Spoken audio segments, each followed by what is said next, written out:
You would call this a somewhat clickbaity video, right? Stop, then a picture of Binding of Isaac character, and watch this before making your first indie game. And why do I want to talk about this? Because in my opinion, the best thing that you can do is just start right now.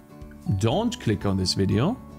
I don't know what the content of this video is, but in my opinion, the best thing that you could do, and this is on YouTube, close the video right now. You want to make a game in Unity, boot up Unity, make a character controller that moves to the left and to the right, or a type of character. Maybe it flies, maybe you do a ship, maybe you do a vehicle, and implement that and try that for 15 minutes.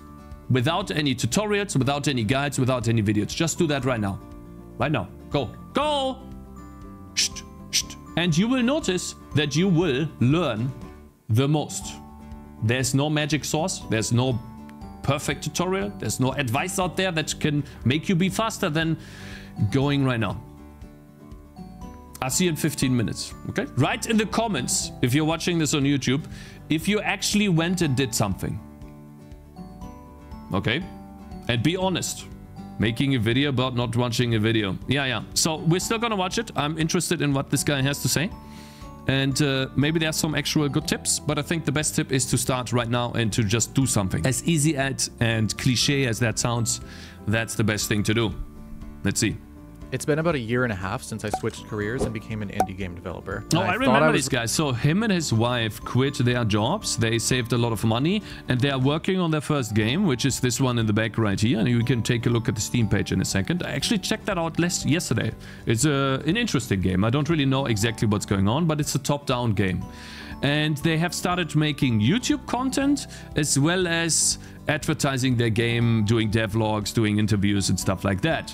And they set their entire focus on making their first game and online presence on YouTube. This is the game right here. It is a somewhat samurai type game, top-down game, and it's heavily inspired, you can tell probably, by Binding of Isaac. Ready at the time, I thought I knew what I was getting into, and I went into this a little bit cocky. But nothing could have prepared me for what this journey has been like so far. I've had nights with 0 sleep because of massive anxiety. I deal with crippling self-doubt. Oh wow, crazy. That's bad for him. Wow.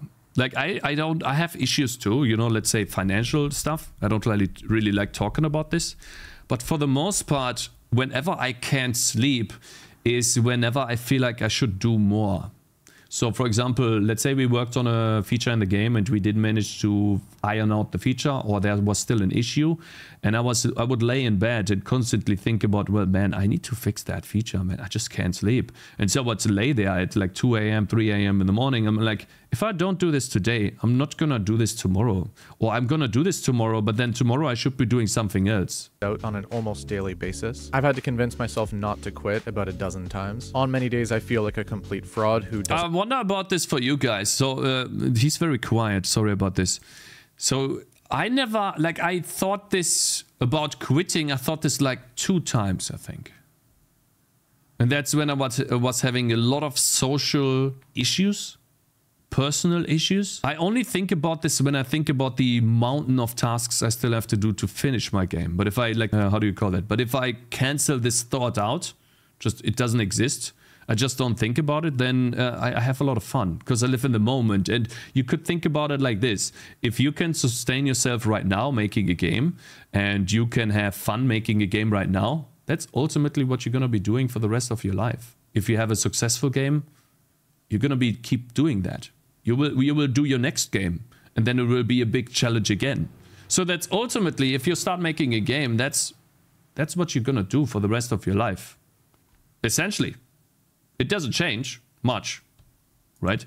Know anything about making games, and like eventually the whole world is going to find out that I've been pretending this whole time, and I'll feel humiliated. And I've realized that all of this stems from one core problem. Making games takes forever. The slower my progress I'm making with my game, the more emotional turmoil I'm in. This is just a that's called burnout pattern that I've noticed since becoming an indie dev. And so by sharing what I've learned over the last 1.5 years, I'm hoping to save you time and money and stress. Because so in my opinion, the way to deal with burnout is to make smaller tasks, do smaller tasks in your game that lead to smaller victories, and to work less on your game. To actually spend time with yourself enjoying yourselves. You want to know how I'm going to enjoy myself today? Because I had like the craziest week. My wife was sick. I got sick. My daughter, who is 6 weeks to 7 weeks, got sick too. I'm going to watch Lord of the Rings tonight. Oh yeah.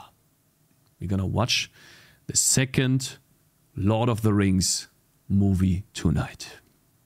We're going to defend against the orcs. Oh yeah. That's a good one. True. True.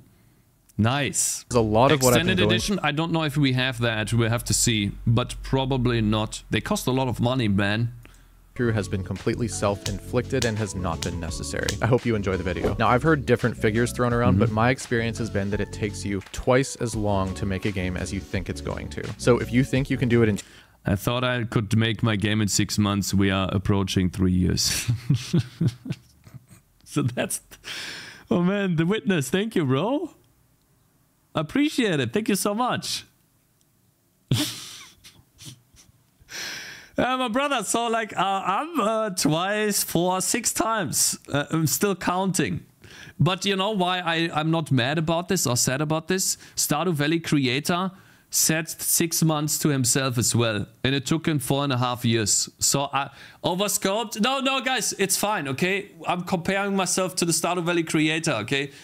4.5 years. I still have 1.5 years, guys. Okay, we can relax. It's going to take you 4. Maybe this isn't news to you. I've heard most of the big game dev YouTubers share this already, but there might be some part of you that thinks that this won't be true for you. That these YouTubers just didn't plan well enough, or they got caught in some sort of perfectionism loop where they were constantly just tweaking and revising, but never actually making anything. And whatever, that won't be you. Now, this is going to sound harsh, but you're probably wrong. You need to plan from day one how long you think this game is going to take, and just multiply that number by 2, even if it sounds ridiculous. No, I would multiply this by 4. If you start making games, multiply this by 4 right now, bro.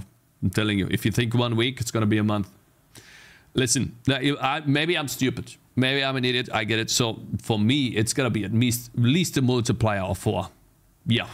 So why do all game devs suck at guessing how long they think it'll take them to make a game? Without an engine, it's times 8. Yeah, probably, because you have to make the engine too. Let's say you're working in an engine. Maybe times 2. Without an engine, yeah. And you're learning the language too? Times 16. Yeah. And the answer is simple. There are too many unknown factors and unpredictable events that are going to slow down the development of your game. Video games are the pinnacle of artistic... You know what slows down the game's progress? Watching videos. Am I watching a video right now? Yeah. Expression. Yes. You were combining so many art forms and some sciences into one product. Story, 2D or 3D art, sound effects, music, architecture, level design, enemy design, boss design, world design. So, we don't have that. We have 2D art. I'm terrible at sound effects. I'm terrible at music. Hello there, Mr. Necropolis AD. I appreciate you making music for the game. Thank you so much. Architecture, I mean, we design levels, level design, I guess that's here. Architecture, yeah, still working on tippy huts, you know, monkey types of tippy huts. Enemy design, yeah, we've gotten that down pretty well. Boss design, oh yeah, we had, you know, Mr. Holden McGroin, thank you very much for the magma golem. I appreciate that. No, I didn't take only, you know, stuff from other people. You know, I made my game. I made my own, you know, bosses here. Like, you see those 2 bad boys? Well, we've gotten help as well. You know, there's a really cool magma golem as well. Boss design? Oh, yep. World design. I don't have that, actually. I mean, I do, but not much. Yeah. Puzzle design, player psychology, visual effects, lighting, animation. I think he's just, yeah, he's right. Lighting took a long time, and visual effects as well, and animations take a long time too. Yeah, he's right. So, but you know what this is? This is just giving you anxiety, guys. I think we should just toss this out, and you should just quit the video right now and make something. Because ultimately, you learn this in steps. And if you ever feel bad, take a look at Undertale, please. If you feel overwhelmed by this, please go and look at Undertale right now. Okay, please do that. Undertale, maybe Vampire Survivors, but Vampire Survivors is on a higher level already. There's a lot of graphic effects in Vampire Survivors that you don't think they are. For example, opening the chest is a stack of about 16, 17 effects that include additive blending and bloom and trails and then rotation, all of this stuff happening in that one particular frame when you're just opening up a chest. That's a lot of stuff. And particle effects too. So, but Undertale is the best place to take a look at and start. Voice acting, and so much more. And all of those things, they have to come together. They have to fit with your style, your mood, your color palette, your story, and create this experience that you want your players to have, whatever that might be. It's like climbing 50 Mount Everests, and tweaking just one little thing can have a really dramatic effect on the whole rest of your game. Your color palette has a mood behind it, and if you add colors that are too bright or too vibrant, but you're going for a dark dystopian theme. We actually had that issue. I switched my color palette a long time ago. Now it's more inviting and friendly, but I could also go dark. Yeah. Game. It's not going to fit well, but it's even more. It depends, you know. Stardew Valley color palette is all over the place, by the way. It doesn't need to be perfect. Than all of this as well, because every single person that plays your game, every single piece of feedback that you get is going to be completely different. Some people will tell you. No, I don't think so. I don't agree with this at all. I put out my game to be tested by the public, and the number one thing that I found out about my game is that it was tedious to play. And that was the majority of players. And I just needed to watch 2 videos to figure that out. It was tedious, it was clunky, the mechanics were not easy to read, players were left confused. And so I don't think this is true at all. I don't think so. Your mom? That your game is ugly, and other Bilbo? people will tell you that they love your art style. Some bugs are going to take you weeks to figure out how to fix, and there will be... I've never had that. Like, how many of you guys in chat had a bug that took you weeks to fix? Weeks. We're not talking about days. We're actually talking about weeks. I had one bug that took me weeks to fix, but that was because of Vulkan. And the only way I fixed it was to switch over to OpenGL. And so I had to switch over to OpenGL just to, and that took me months. That took me like 2 months to do. Holy, yeah, that was crazy. You guys remember that? That was the OpenGL arc. And we're still not done with the OpenGL arc. There's so many UI features that are still fucked up from that. It's an actual feature missing or problem that changed. Not even in AAA, 0, not even if it takes weeks, it's not a bug. It's an actual feature missing or problem that changed. I've had really bad bugs with graphics APIs. That's rough. Yeah, me too. Graphics APIs can do this to you, but I don't think games can do this to you. I don't see that, no. Maybe if you're using an engine though. What was the issue with Vulkan? Actually, you guys want to see the issue that I had with Vulkan? You guys are interested in that? Sure. So this is the clip in question. It's a very old clip of mine. Here's what happens. Speed. Let's put this to 0.25. This is the very old version of my game. Ah, there you saw that?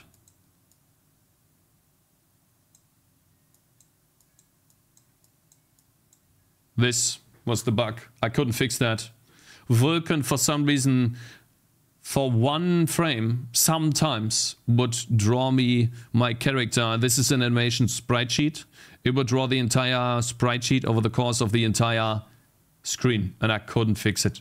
And the reason why I couldn't fix it is because I was new to Vulkan, and I had added in so many Vulkan features over like 1 to 2 years that I just lost track of Vulkan.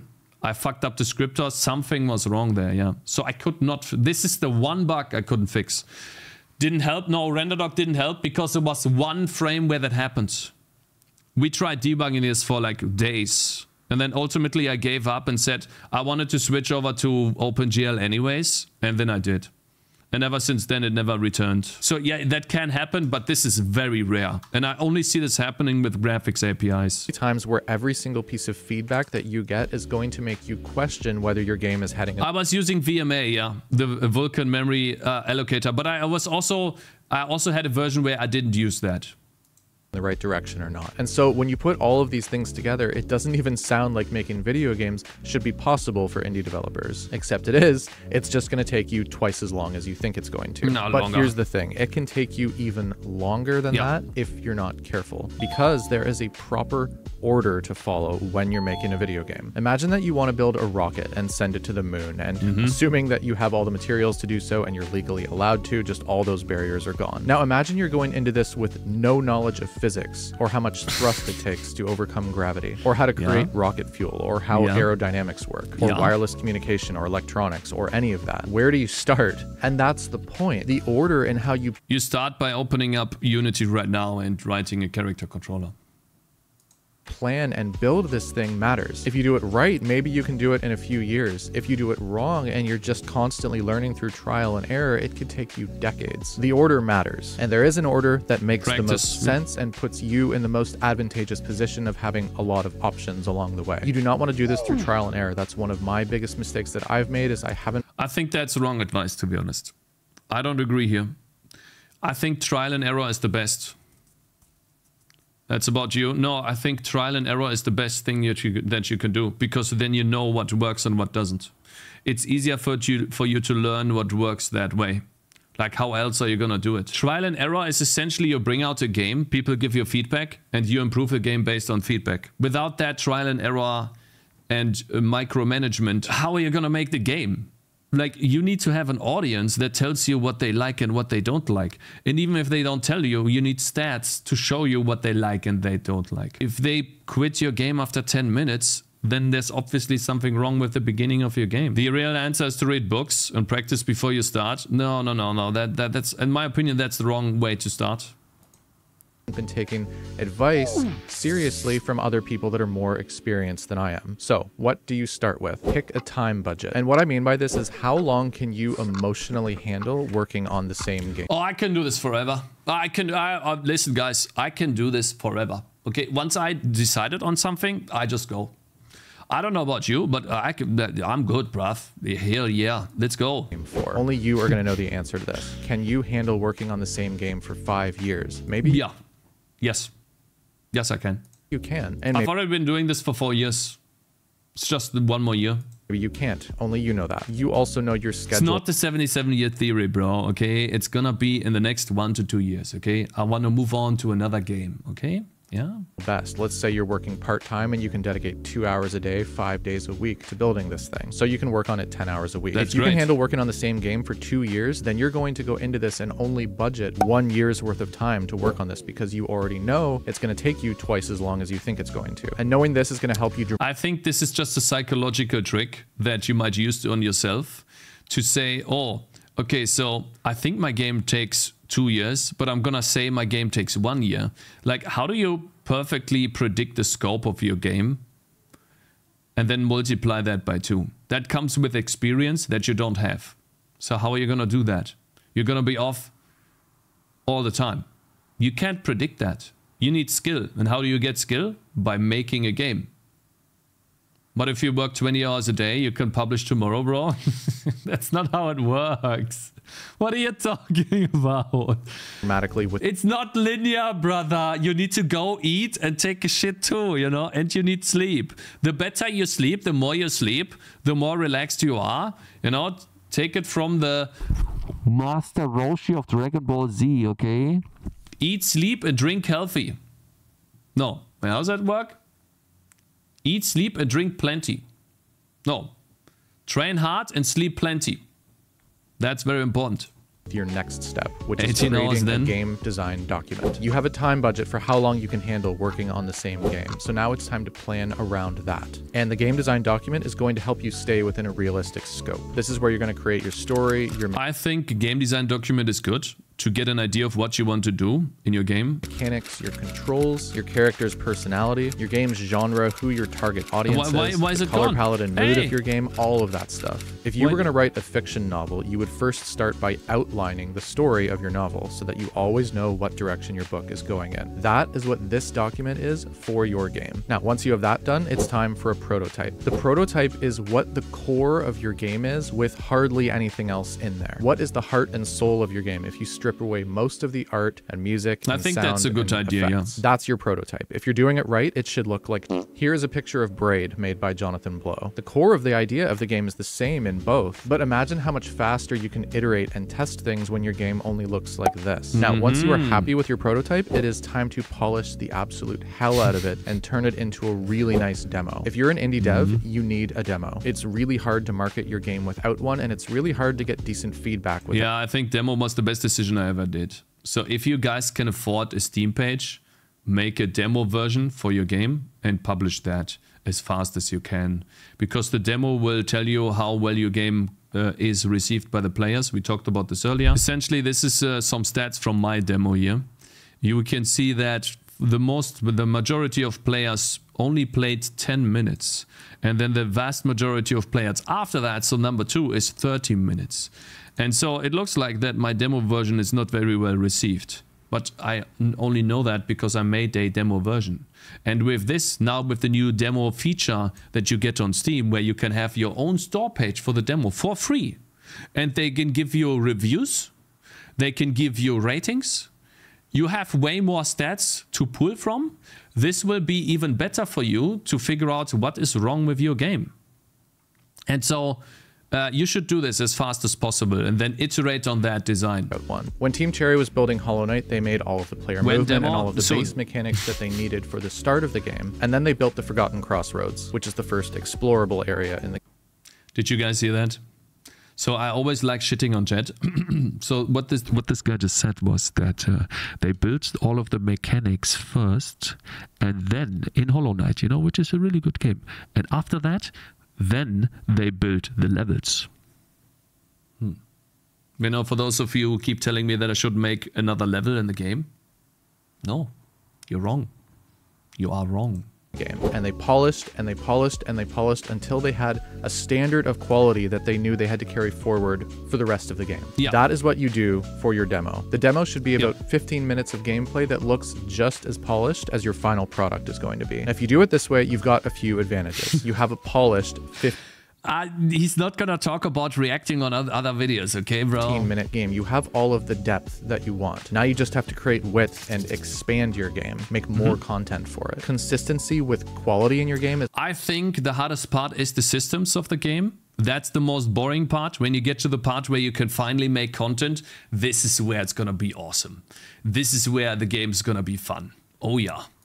It's going to be much, much easier to obtain if you make it this way. But also, if you want to do a Kickstarter or if you want to work with a publisher, it's going to be much easier to do if you have a polished 15-minute demo. People will only take a polished product seriously. Nobody cares about your game idea. It has to be polished. It has to look good. And if you're just building a game, and you're working on this... Polished, I think what he should be saying here, and since we watched the video as well, the core gameplay loop has to be there. Think about the core gameplay loop.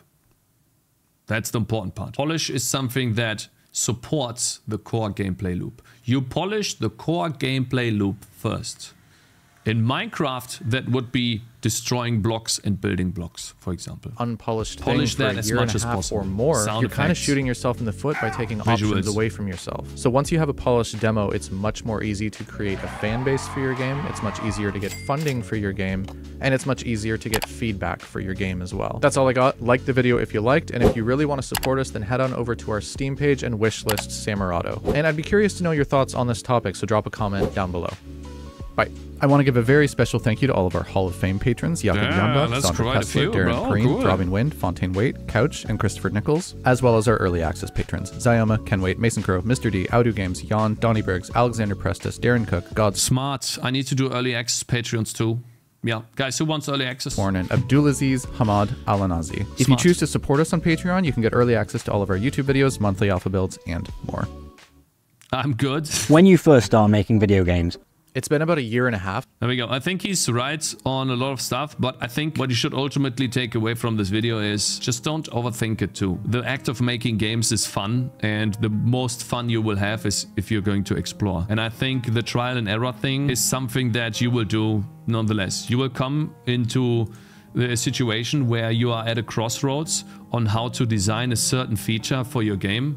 How do you know what the right answer is if you don't try it out, let people play test it, and then give you feedback based on that? And after that, it's fun for the first week, and then it's pure grind. It is grind, but so is everything in life. You will have to find a way to like the grind. Whether that be working on tasks, whether that be working on smaller chunks of hours every day, something. For me, working on tasks works very well. I wanted to make a new ability called Sting today, and we did. Cool. task completed. But again, so like I want to point out, he's been working on this game. It's actually not only him, his wife too. They've been working on the game for a very long time. And if you guys would like to check out the game or support them, there we go. It's Samurado on Steam. That's one of the ways you can support them. And if you want to support them even further, they have a Patreon, which... Why don't they... actually, they link it right here. This is their Patreon. They have 600 members. Wow, that's crazy. Damn. Again, I think, though, what I said in the beginning... Stop watching YouTube and make a game right now. Open up Unity, bro.